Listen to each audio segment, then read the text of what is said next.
Florida, a place widely known for its wild and unpredictable offerings, a place known for its hot weather, long sandy beaches, and amazing nature, world-famous cities, intense wildlife, and an unbelievable cultural influence.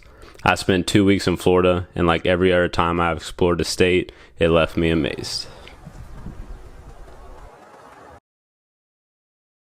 The next couple of days I'll be exploring Everglades National Park and the Miami metropolitan area. This region is one of the most unique in the country, with an expansive subtropical wetland and a major world city being so close in proximity.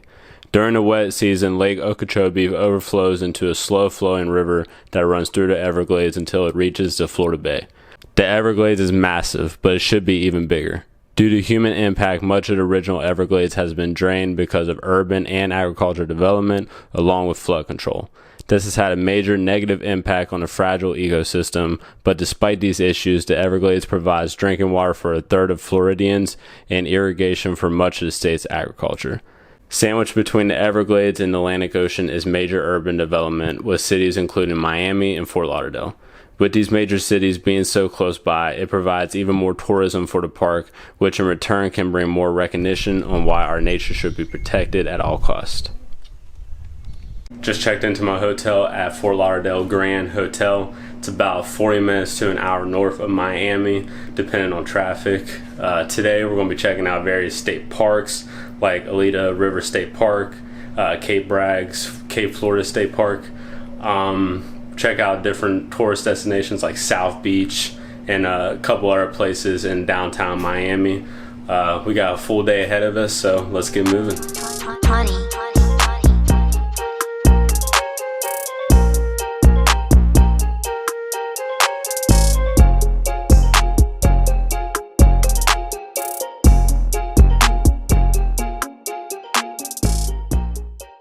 Alright guys, just got out of Alita River State Park. The park is located in North Miami, which is about 30 minutes north of downtown Miami itself.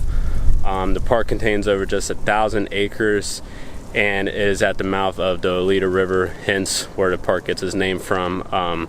We're just going to do the simple Alita River trailhead, which is about 3 miles, just to get the day started. It's early, it's about 9 o'clock, but the parking lot is huge. And it says multiple times over the state park page that overcrowdedness is common here. So there's plenty of things to do. You can rent kayaks for like $40.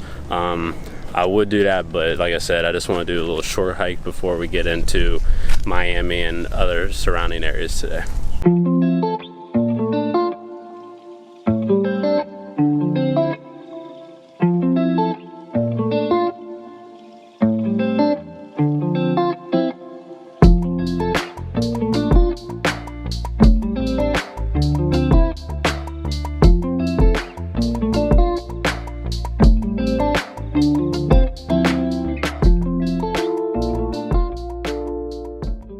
As you're walking through this trail, you'll notice a lot of pine trees that look like these. This is called a casuarina pine tree, and it is actually native to Australia. So it's invasive here, and this park contains one of the highest concentrations of this tree in the state park system in the United States. So like I said, you'll see pines all over the place. You'll walk in them and they'll get caught in your shoe. I just thought it was a pretty cool fact that this park contains some of the most in our country. So as you're walking through the park, just keep that in mind, how much of these is pretty cool and not native to this land.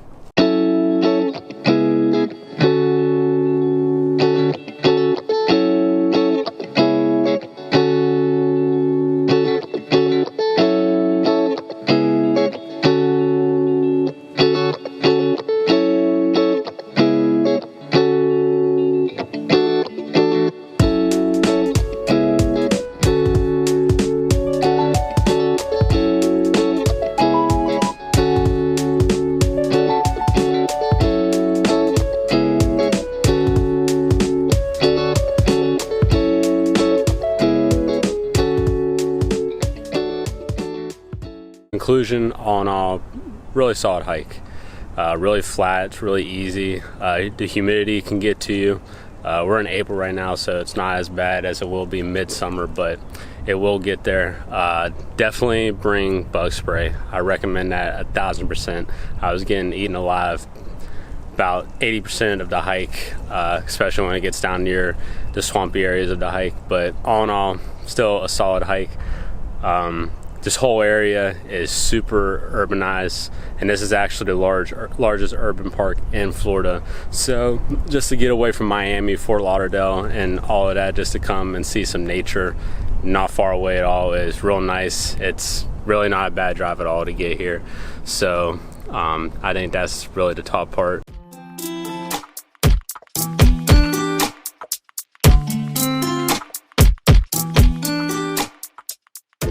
We find ourselves in Miami, Florida, one of the world's most famous cities, a travel hotspot, and I can't wait to get to exploring. We're going to check out a few different places around the city, some of the most popular spots, and then check out the Everglades National Park to follow.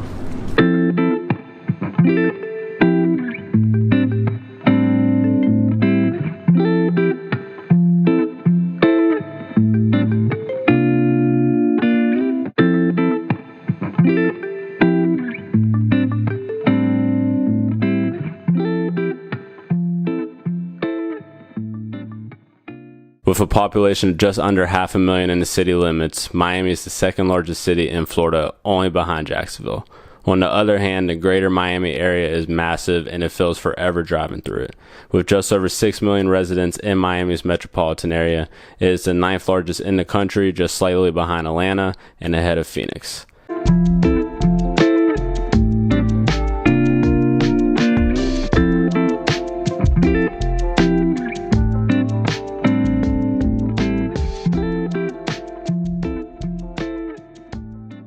The city is home to many tourist spots, including Freedom Tower. The Freedom Tower is under the National Register of Historic Places for its part in helping fleeing Cubans who fled Cuba after the Cuban Revolution.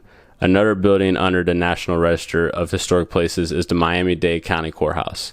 This 361-foot building was the first high-rise in the county, but now it's completely shadowed by multiple high-rises throughout the county.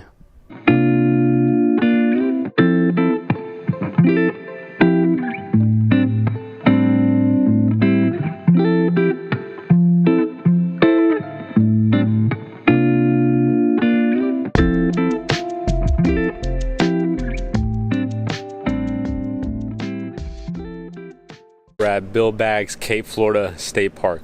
This state park covers 400 acres in the southern part of the Key Biscayne Island. This park is home to the Cape Florida Lighthouse, which is the oldest structure in the greater Miami metropolitan area, and is home to amazing beaches and nice paddle boating and kayaking trails.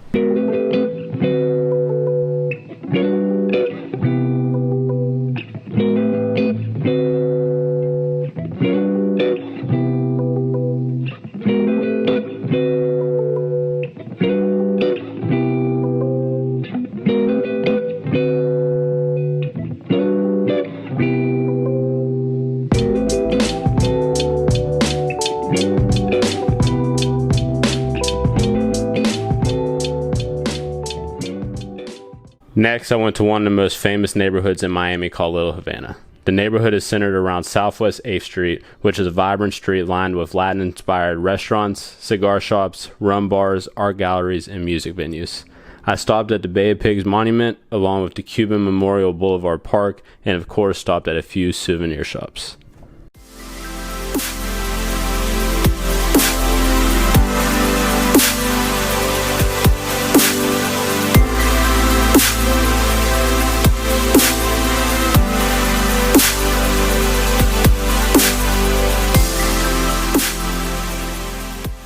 Spending 2 days in Miami solidified how culturally vibrant the city really is. It's one of the best skylines I've ever seen and one of the best vibes I've ever been around. Next, I'll be taking a short drive west into the Everglades, where I'll be exploring the next few days.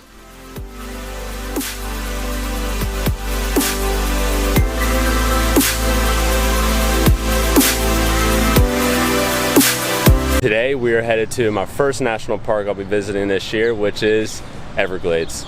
Super excited. We're going to be visiting all 3 regions of the Everglades National Park, and I just can't wait to get into it. But first, it's time for some breakfast. Breakfast, I got grapes and I got a Lara bar. When I'm on the road, I get things that are a little bit more easier to eat and assemble and more budget friendly. When I'm back home, I eat a more traditional breakfast, but this one I'm on the road, I just feel more comfortable saving a little bit of money in this department. Something small, but I have plenty of snacks to keep me down during the day, and it's just easier that way. But let's get this breakfast down and then let's head to the park. Everglades National Park is the largest tropical wilderness in the United States and the largest of any wilderness east of the Mississippi River. The park is the third largest in the contiguous United States, behind Death Valley and Yellowstone. Most national parks preserve a unique geographic feature, but the Everglades was the first to protect a fragile ecosystem. The park is the most significant breeding ground for tropical wading birds in North America and is home to the largest mangrove ecosystem in the Western Hemisphere. The park is also the only place in the world where alligators and crocodiles can coexist, and it's the only place in the United States where you can see crocodiles. We are in the Everglades. I am so excited. The first national park of 2023. I got so much to look forward to with this trip. I'm not going to get into all the specifics because I don't want to spoil anything, but we will be starting off the day with some hiking and seeing a lot of wildlife.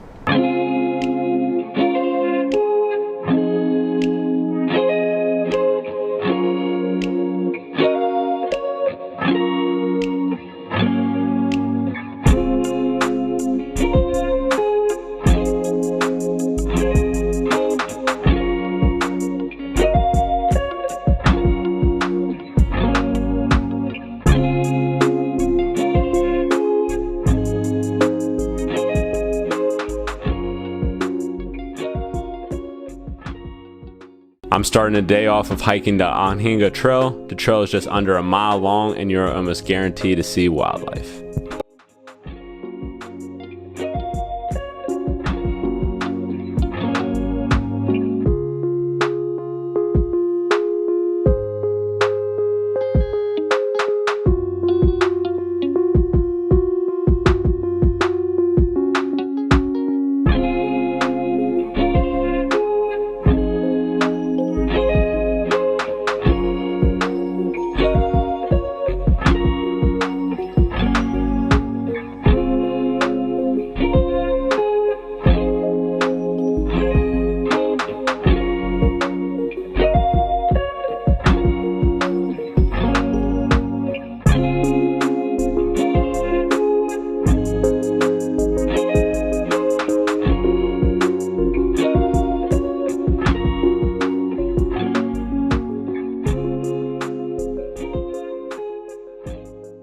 Alright guys, just made it at the Flamingo Visitor Center, which is at the southern part of the national park, which is right along the Florida Bay.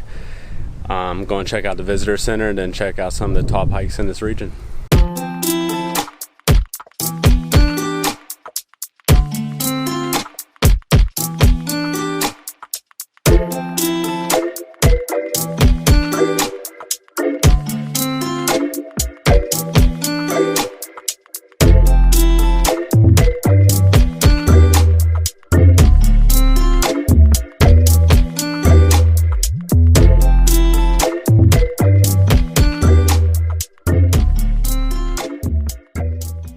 Alright, walked around the visitor center, walked halfway down the Guy Bradley Trail, got to see a bunch of osprey, got to see like 3 manatee, 2 crocodile, and a bunch of fish just swimming along the boat ramps there. So amazing wildlife down here at the Flamingo Welcome Center, or Flamingo Visitor Center. But we're going to start headed to the northern part of the park. Got about a 2-hour drive to Shark Valley, where we're going to do an airboat tour. And we're going to check out the overlook tower in the northern part of the park.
Alright guys, Gator Park was a cool experience to have. I've never been on an airboat before, so it was really cool to get over into the swampy areas of Everglades where you can't walk or hike, obviously. We were basically like drifting over the water, which was really cool. It felt real nice on a hot day. You get a little bit wet, but nothing crazy. But the show at the end, the second part of the show was amazing. The guy's name was Josh or John. He did a really good job. He was very informative. He has an alligator and a crocodile of himself that he raised, which I think is insane, but there's probably multiple people like that out here in the Everglades that just have them as pets. But all in all, I give it like a C+, B- experience. It was still cool to still do that kind of stuff. I'd be interested to see if that was just a one-off or how much better our other companies are. Alright guys, I'm on the Pinelands Loop Trail. It's about a 0.4 or a half mile loop that takes you around the pine forest of the Everglades National Park. I like this trail because it's a different kind of landscape than what you're used to seeing driving through the Everglades. It's a misconception that the Everglades is just a marshy wetland. There's different kind of landscapes here. You got the pine forest, you got the higher elevations that support a different kind of vegetation. You got the ocean between Florida Keys and the mainland, which is not an ocean, it's Florida Bay. And then you got the Gulf of Mexico side, and then you got all the islands that's off of Florida's coast. So there's more to it than just one vast wetland. That's most of it, don't get me wrong, but there's much more to the Everglades than just marshy wetland.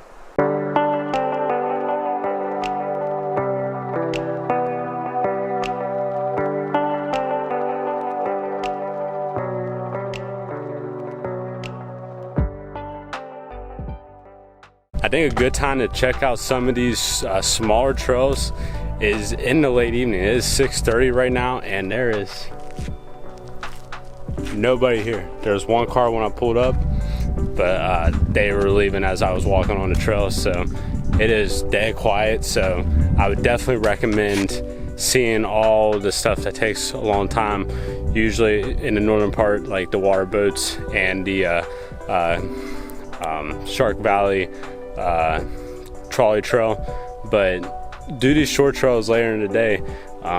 It's nice out, it feels real comfortable, and a lot of the trails are like not even a mile long. There's a couple that's longer that you can do as well, but for the most part it is just quiet. It was super busy this morning when I first got here, and I got here pretty early. I got here like 8, and it was already pretty busy. So I think this time is a really good time to come here. The last few things I want to do here at the park tonight is stroll around Eco Pond, which is like a feeding ground for a bunch of birds, and then walk around the Florida Bay coastline down here by the Flamingo Visitor Center, and just have a nice peaceful end to the day.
The Shark Valley Observation Tower offers amazing views of the northern portions of the park. The only way to make it to the tower is by the near 15-mile round-trip paved trail that offers abundance of wildlife and views.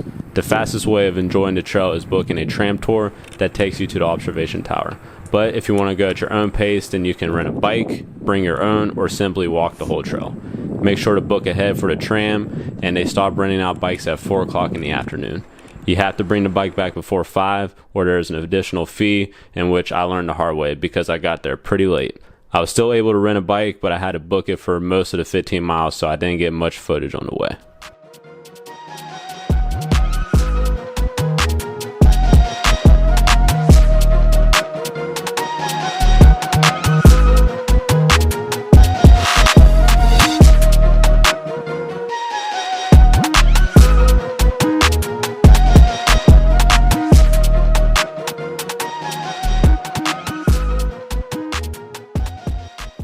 These last handful of days have been informative and eye-opening. I never knew how much bigger the Everglades should be, and while I knew the importance of the park, I feel like I've unlocked a new layer of understanding this importance.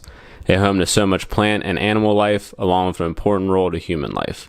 This is all from the Everglades in Miami for now, but it's time to head to the southernmost point of the contiguous United States and explore a region that is a part of southern Florida, but it feels like it should be in its own category.